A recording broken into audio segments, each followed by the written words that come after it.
Okay guys, sebelum tu jangan lupa klik like, komen dan save video ni. Okay, hari ni kita nak ajar korang cara-cara nak buka stiker line hitam ni. Okay, dengan ataupun korang nak buka stiker background warna biru ni. Stiker ni korang boleh buka lah. Korang boleh tarik yang ni dulu, lepas tu korang tarik yang biru. Jom kita buat video cara nak buka stiker background stiker hitam dengan warna biru.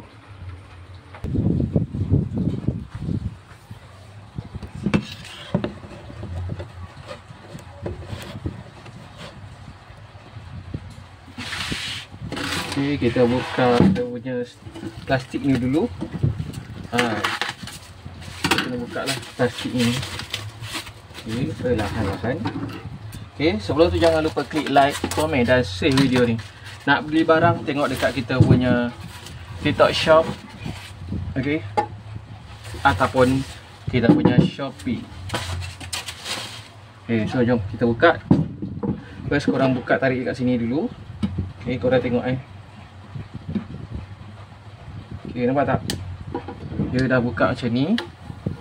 Okay, nampak korang tarik perlahan-lahan.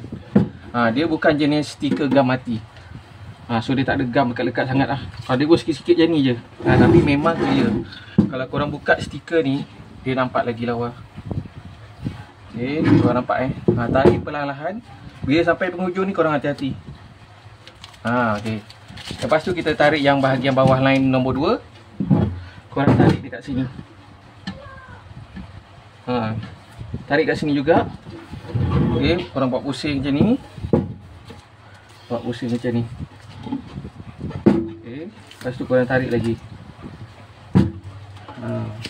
Okay, siap.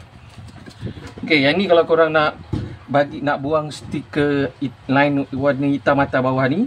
Okay, kalau kita nak buang stiker background belakang ni pun boleh. Ikut pilihan korang lah. Kalau nak lagi cantik, biar background biar warna macam ni, biar clear, kosong. Hitam stiker hilang. Ataupun korang nak buka stiker warna biru belakang ni pun boleh. Korang tarik bahagian bucu ni dulu. Okay, stiker ni korang boleh buka lah. Okay, nampak? Korang tarik dekat sini saja guys. Perlahan-lahan Nak lagi kemas, buat perlahan-lahan.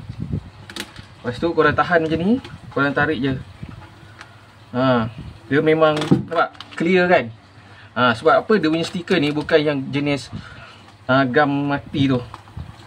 So korang boleh buka dengan selamat, dengan clear. Nampak tak? Memang cantik guys kalau korang buka. Ikutlah, kalau nak buka boleh, tak nak buka pun cantik. Okay, korang tarik perlahan-lahan macam ni.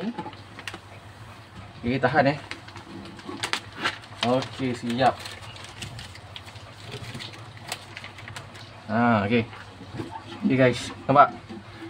Kalau nak buat macam ni boleh ikutlah kita punya tutorial ni. Okay guys, thank you.